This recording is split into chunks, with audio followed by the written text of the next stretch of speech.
अस्सलाम वालेकुम dear students, इस doctor Sameen with another lecture. और आज का हमारा टॉपिक है एफएनसी। ठीक है, ये बहुत ही इंपॉर्टेंट टॉपिक है। Fine needle aspiration cytology, interventional cytology की टाइप। जो मैंने आपको पैथोलॉजी की ब्रांचेस और पैथो पढ़ाया था उसमें मैंने बताया था साइटोलॉजी क्या होता है। ठीक है, तो इसके अंदर हम डायग्नोस्टिक प्रोसीजर है सुपरफिशियल लम्प्स, मैसेज या नोड्यूल्स के लिए। ठीक है, सुपरफिशियल में आ सकते हैं ब्रेस्ट, ठीक है, thyroid, cervical lymph nodes, salivary tumours. ठीक है, इन सब के लिए हम कर सकते हैं। कोई भी जो सुपरफिशियल मैस है उसके अंदर हम डायग्नोज करते हैं कि ये मेलिग्नेंट है, बिनाइन है कि इन्फेक्टिव है। ठीक है, हमने डायग्नोज करना है। अब भी जाए पेशेंट की कि हम निकालें, पेशेंट का पूरा सर्जरी करें, पूरा टिश्यू निकालें, हम उसमें से कुछ सेल्स को देख लेते हैं। ठीक है जी। अच्छा जी, इसके एडवांटेजेस क्या हैं? इसके बहुत सारे एडवांटेजेस हैं। एक तो ये देखिए, आउट पेशेंट प्रोसीजर है, आपको पेशेंट को एडमिट नहीं करना पड़ेगा। दूसरा, कॉस्ट इफेक्टिव है, कम पैसों में हो जाएगा, टाइम कम लगेगा, मल्टीपल अटेम्प्ट्स आप कर सकते हैं इसके अंदर। ठीक है जी। उसके बाद जो है वो रिपोर्ट 1 से 2 दिन में आ जाती है, पेशेंट को पेन नहीं होती, एनेस्थीसिया नहीं देना पड़ता, एनपीओ नहीं करना पड़ता। तो इसके बहुत सारे एडवांटेजेस हैं। उसके बाद आ जाए डिसएडवांटेजेस पे। डिसएडवांटेजेस पे ये है कि इसका पेशेंट जो है वो उसका मिस हो सकता है डायग्नोसिस, अगर आपने ये मैस है और यहाँ से नीडल से आपने वो किया है। ठीक है, तो यहाँ के सेल्स जो है वो तो नहीं आप कर ले रहे ना, तो ये थोड़ा मिस हो सकता है। दूसरा ये कि जो है ये एक्सपर्ट हैंड्स में जो है ये बेस्ट है, अगर अंडर ट्रेंड है कोई तो फिर ये नहीं रिकमेंडेड। अच्छा जी, रिक्वायरमेंट्स क्या है?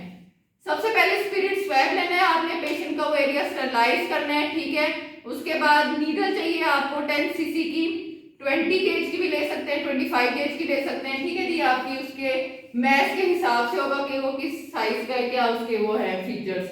उसके बाद ग्लास स्लाइड होगा, फिक्सेटिव होगा, इथाइल अल्कोहल आपको पता है हम यूज करते हैं। ठीक है जी।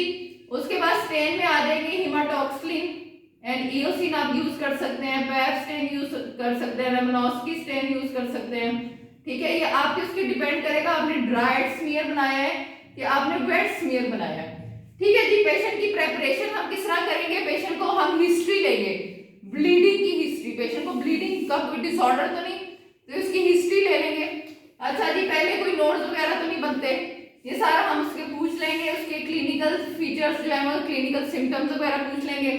प्रोसीजर पे आ जाए, आपने पेशेंट को कंफर्टेबली बिठाना है। ठीक है, उसके बाद आपने उस एरिया को स्टरलाइज करना है, फिर आपने नीडल लेके, ठीक है, 10 सीसी की स्लाइड आपकी बिल्कुल रेडी होनी चाहिए और आपने अंदर इंजेक्ट करना है उस एरिया में। ठीक है, अगर वो मूवेबल है तो आप उसको हैंड से उसको आप फिक्स कर सकते हैं। ठीक है, उसको ऐसे आप हैंड से फिक्स करेंगे, नोड्यूल्स को उसके अंदर नीडल इंसर्ट करेंगे, फिर आप 5 सेकेंड्स के लिए उसको मूव करेंगे। ठीक है, 5 सेकेंड आप थोड़ा स्क्रब मूव करेंगे, फिर आप उसको यहाँ से प्लंजर मूव करेंगे तो सारा आपका मटेरियल आ जाएगा और फिर आप उसकी स्लाइड बना लेंगे इमीडिएटली। ठीक है जी। अच्छा जी, कॉम्प्लिकेशंस पे आ जाए। इन्फेक्शन हो सकती है, पेशेंट को हीमाटोमा बन सकता है, तो तभी जब भी आप करें तो थोड़ी देर उसको प्रेस करके रखें।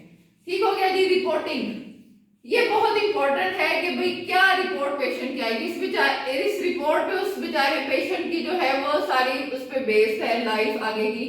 अभी इन्फेक्टिव भी हो सकती है रिपोर्ट, हो सकता है उसको टीबी ट्यूबरकुलोसिस डायग्नोज हो जाए, उसमें आपको लिम्फोसाइट्स, न्यूट्रोफिल्स, हिस्टियोसाइट्स, ठीक है जी, जायंट सेल्स नजर आएंगे। ठीक है जी। उसके बाद बिनाइन हो सकते हैं डिसऑर्डर।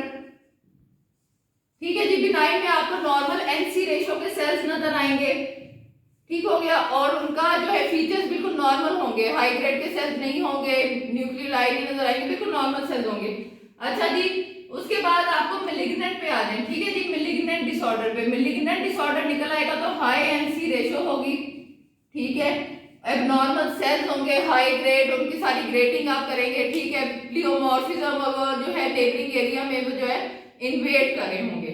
ठीक है, ये सारा इसका प्रोसीजर है। बस ये कि ये थोड़ा एक्सपर्ट उससे करवाना चाहिए, इस पे 100% रिलाई वैसे नहीं करना चाहिए, क्योंकि ये मेरा पर्सनल एक्सपीरियंस है कि इस तरह पेशेंट का जो है वो मिस हो सकता है।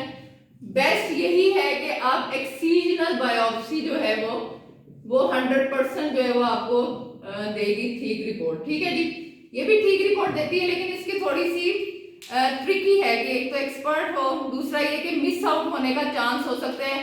अगर मिस आउट हो गया, नॉर्मल है, तो ये गारंटी नहीं कि ये वाकई में नॉर्मल है। ठीक है जी, एक्सीजनल बायोप्सी जो है वो रेकमेंडेड है। Join me for practical class.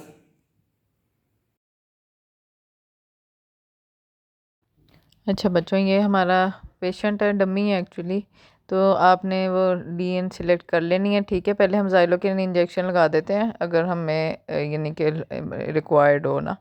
अच्छा जी, स्टरलाइज करना है एरिया को, ग्लव्स पहनने हैं आपने, और ये इंजेक्ट कर देनी है नीडल। फिर उसके बाद आपने इसको बैक एंड फोर्थ मूव करना है, ठीक है।